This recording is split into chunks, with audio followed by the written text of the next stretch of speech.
हरि ओम.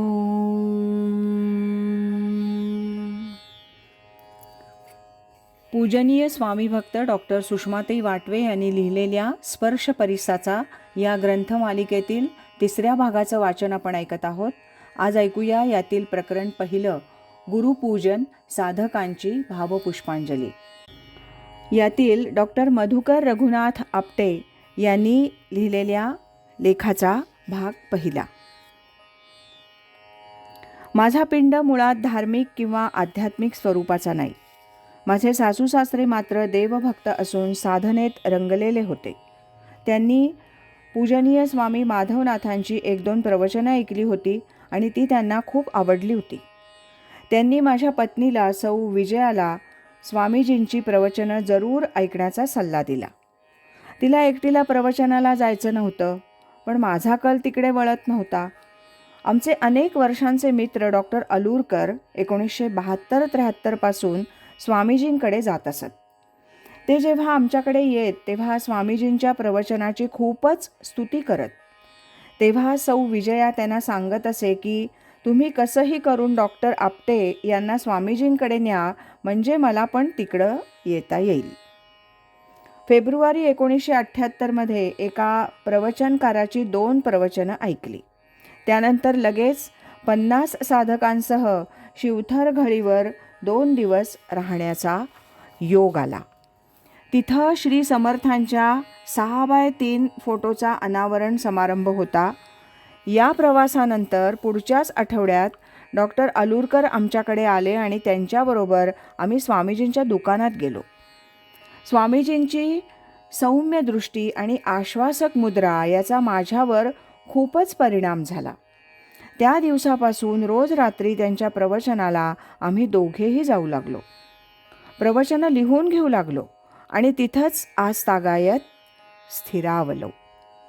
3-4 महिन्यांनी स्वामीजींचा अनुग्रह लाभला. प्रवचनाला जाता आलं नाही असं क्वचितच घडलं असेल. श्रवणाबरोबर ज्ञानेश्वरी, दासबोध, भागवत या ग्रंथांची सावकाश वाचून 3-4 पारायणं घडली. तुकोबांची गाथा आणली, पण वाचन फारसं घडलं नाही. 6 मार्च 1978 पासून ज्ञानेश्वरीच्या पहिल्या ओवीपासून स्वामीजींच्या प्रवचनाला प्रारंभ झाला. ते 1996 स्वामीजींनी 18वा अध्याय संपवला. तिथपर्यंत श्रवण घडलं. 1978 श्री दासबोध नित्यपाठाची 2री आवृत्ती मला मिळाली. थोड्याच दिवसात ती संपली.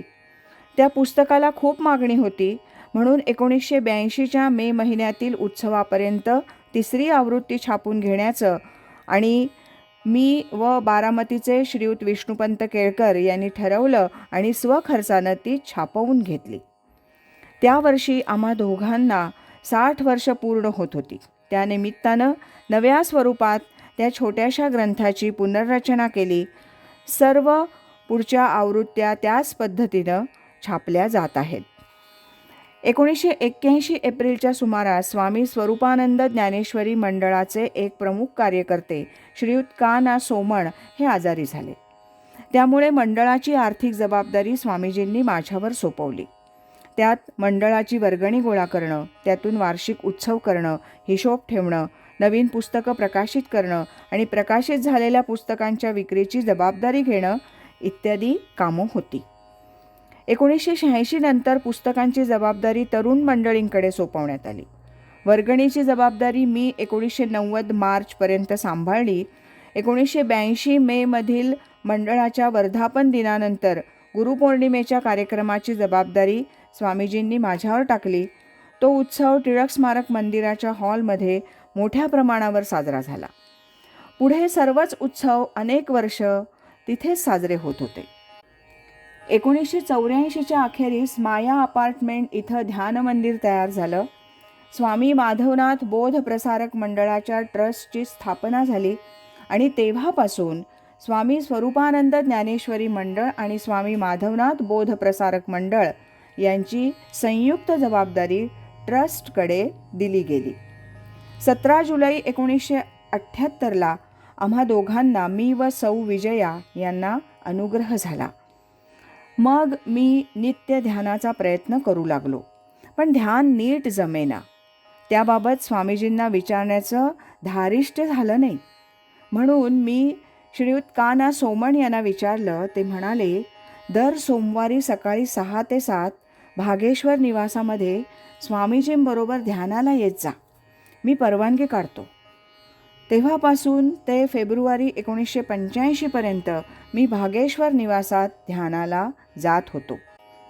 प्रथम ध्यानाला 3-4 मंडळी असायची. डॉक्टर अलूरकर, श्रीयुत गोंधळेकर, श्रीयुत सोमण आणि मी. ध्यानानंतर ठराविक वेळी सौ सरलाताई स्वामीजींना ध्यानातून उठवायला येत. मग 15-20 मिनिटं स्वामीजी ज्ञानेश्वरीतील एखाद्या ओवीवर निरूपण करीत. त्यावेळेला कधीकधी सांगलीचे श्री हरिभाऊ गाडगीळ येत, कधी श्री बाबाराव भिडे येत. पुढे काही दिवसांनी 1-2 तरुण साधक येऊ लागले. 1981 जानेवारीत दुकान बंद झाल्यावर सोमवारऐवजी रविवारी ध्यानाची बैठक सुरू झाली. त्यात बंधू भगिनी दोघांचा समावेश होता. 2 खोल्या भरून जात. हा उपक्रम जवळजवळ 1985पर्यंत स्वामीजी भागेश्वर निवास सोडून माया अपार्टमेंटमध्ये येईपर्यंत चालू होता. स्वामीजींनी 1980पासून एकेका साधकाला त्याची पात्रता पाहून दृष्टीद्वारे शक्तिपातानं ध्यानाची गोडी लावून देण्याचं, काहींना उन्मनावस्थेच्या आनंदाचा क्षण प्राप्त करून देण्याचं काम सुरू केलं. साधक थोडा वेळ काढून दुकानात येऊन ध्यानाला बसत. मीही कधीकधी दुपारी 5 वाजता दुकानात जात असे. हा उपक्रम 1981 जानेवारीला दुकान बंद होईपर्यंत चालू राहिला. 18 ऑक्टोबर 1980 रोजी दुपारी 5 ते 6 दरम्यान स्वामीजींसमोर ध्यानाला बसलो असताना ट्रान्सच्या अवस्थेचा मला अनुभव आला. डॉक्टर मधुकर रघुनाथ आपटे यांनी लिहिलेल्या लेखाचा हा होता पहिला भाग. उद्या ऐकूया या लेखाचा दुसरा भाग. सद्गुरु असती अंतरात,